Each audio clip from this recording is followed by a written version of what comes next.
கர்த்தருக்கு ஸ்தோத்திரம். நான் பியூலா. இன்னைக்கு ஒரு கேள்வி. தேவனை பார்த்தா உங்களுக்கு பயமா இருக்கா? அவர் கோபப்படுவாரோ, தண்டிப்பாரோன்னு தோணுதா? ஆனா இயேசு சொல்றாரு, நீ தடுமாறும் போதெல்லாம் தாங்குவேன், நீ விழும் போதெல்லாம் சுமப்பேன். உன் தேவனாய் அல்ல, உன் தகப்பனாய். தேவன் நமக்கு ஜட்ஜு மட்டும் இல்லை, அவர் நமக்கு அப்பாவுமா இருக்கிறார். ஒரு அப்பா எப்படி இருப்பாரு? பிள்ளை நடக்கும்போது தடுமாறினா கை கொடுத்து தாங்குவார். தவறி விழுந்தா தூக்கி மடியில் வச்சு சுமப்பார். ஏன் விழுந்தேன்னு அடிப்பாரா? அடிக்க மாட்டார். பரவாயில்ல செல்லம், அப்பா இருக்கேன்னு நினைப்பார் இல்லையா? இன்னைக்கு நீங்கள் எதில் தடுமாறுறீங்க? வேலையிலையா, குடும்பத்திலையா, பாவத்திலையா? இயேசு சொல்கிறாரு, மகளே மகனே, நான் உன்னை தாங்குகிறேன், நீ விழுந்தாலும் நான் சுமக்கிறேன். நான் உன் தேவன் மட்டும் இல்லை, உன் அப்பாவும் கூட.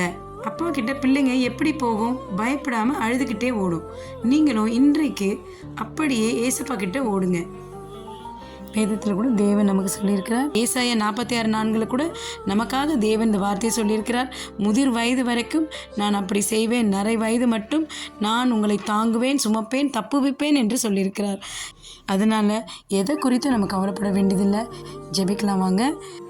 அன்பும் இறக்கும் நிறைந்த எங்கள் நல்ல தகப்பனே, இந்த வேலைக்காய் நன்றியோடுமே துதிக்கிறேன். இது கூட இந்த வீடியோ பார்த்து கொண்டிருக்கிற ஒவ்வொரு பிள்ளைகளும் கிருபையின் கரங்களை ஒப்புக் கொடுக்குறேன் ஏசப்பா. எந்தெந்த பிள்ளைகள் தடுமாறி கொண்டு இருக்கிறார்களோ அந்த பிள்ளைகளை தாங்கி சுமந்து தப்பு வித்து வழிநடத்துங்க ஏசப்பா. ஏசு மூலம் ஜெபிக்கிறேன் ஜீவனுள்ள நல்ல பிதாவே, amen. God bless you all.